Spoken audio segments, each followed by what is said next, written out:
Hi, I'm Lauren, an OpenSciEd teacher and facilitator. I'm here to talk through Lesson 17, the lesson in which students work to improve on their first cup designs in round one. So let's get started. First, let's think about how we got here.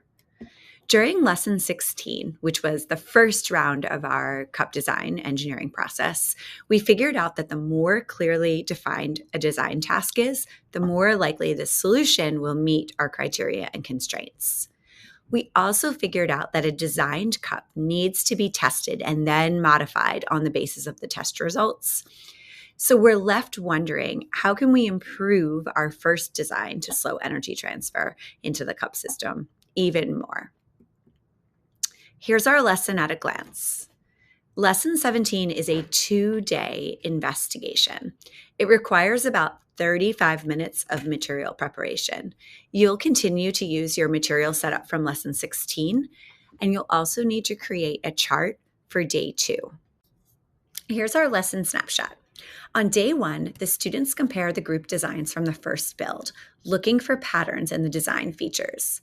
We figure out that surface materials that reflect more light help cups perform better on the bright light test.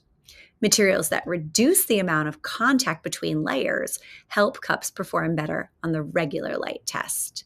We then clarify the criteria and constraints before designing and building cup 2. On day 2, the students will test their second cup designs. We figure out through testing that we can reduce cost, diameter, and environmental impact and still meet the temperature test criteria. The students then add their results to a class chart. This will give them data to use as they work on their own to explain how they might design a third cup to minimize energy transfer. In Lesson 17, we figure out that certain design features help our cups perform better on specific tests, and also that the use of fewer materials can still be effective on the temperature tests while also reducing cost, diameter, and environmental impact. At the end of this lesson, we're ready to synthesize all of our understanding and return to our driving question for the unit to explain it all together. How can containers keep stuff from warming up or from cooling down? Let's take a look at some of the key moments in this lesson. Part 1, navigating in. So here the students are going to compare their designs from the first round and look for patterns across all of the cup designs for each criteria. It's important to frame this as a time to look for patterns. We're not saying one cup is better than the other. We're looking across the board. What design features seem to work across several cups? So we want to push students here to suggest why each pattern is effective. And the teacher guide has suggested prompts that really help to facilitate this conversation. In part 2, we clarify the criteria and constraints. So here's where we have a reflection discussion about round 1. What went well in round 1 in our classroom? What are some things we can improve upon in this second round? This is a great place to customize the discussion. So if all of your students' cups met the criteria in round 1, they might say, oh, well, we're successful. Okay, this is the time to up the challenge. Great, we met the criteria and constraints we had set for round 1. What if we now challenge ourselves to make it even less expensively or with no landfill items? So up the challenge for round 2. If few cups met the criteria in round 1, this is time to prioritize criteria for round 2. All right, for right now, the only criteria we're focusing on is the bright light test, for example. Within this discussion, this is also a good time to bring up how important it is to conduct the test carefully so that we can compare across designs. Part 3, the students are designing and building their second cup design.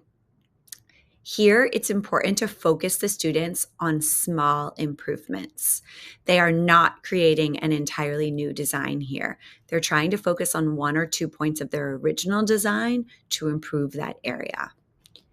Now, this is a part of the lesson where you might choose to make adaptations to how it is written in the teacher guide.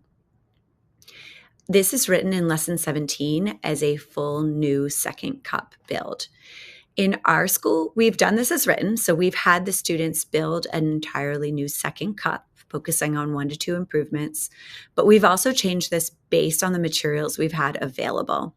Sometimes we've only talked about how we would redesign it and have the students draw out their design without actually building a second version. We've also had students do their second build by reusing their first cup as possible, if possible, so that we could cut down on material usage. In that case, we offered students a cost incentive if they could reuse the first cup. Whatever you choose to do, the key part of this part of the lesson is having students really reflect on what went well and go through the redesign process. Our tips and tricks for material management in this lesson are similar to that for Lesson 16. In Lesson 16, we took the time to review expectations for material management and material usage. You want to revisit that and encourage students to use those same procedures. If something didn't work well in Lesson 16, adjust that expectation here and share the changes with the students. We continue to encourage the students to use specific areas of the classroom for material gathering, for testing, for those specific activities that require more safety guidance, like using glue guns, and then areas for finished projects. Again, the testing is going to be familiar for the students because they went through it in Lesson 16, should go more quickly now. And again, you will want to adjust your classroom procedures as needed based on how it went during round 1. There are no words added to our word wall in this lesson. There are also no additional poster materials created in this lesson. Students will likely want to reference the posters from previous lessons when we developed consensus models, so it would be helpful to have those up. From here, we'll move on to our last lesson of the unit. Lesson 18 is a putting the pieces together lesson that includes a summative assessment. So we will talk through Lesson 18 in the next video.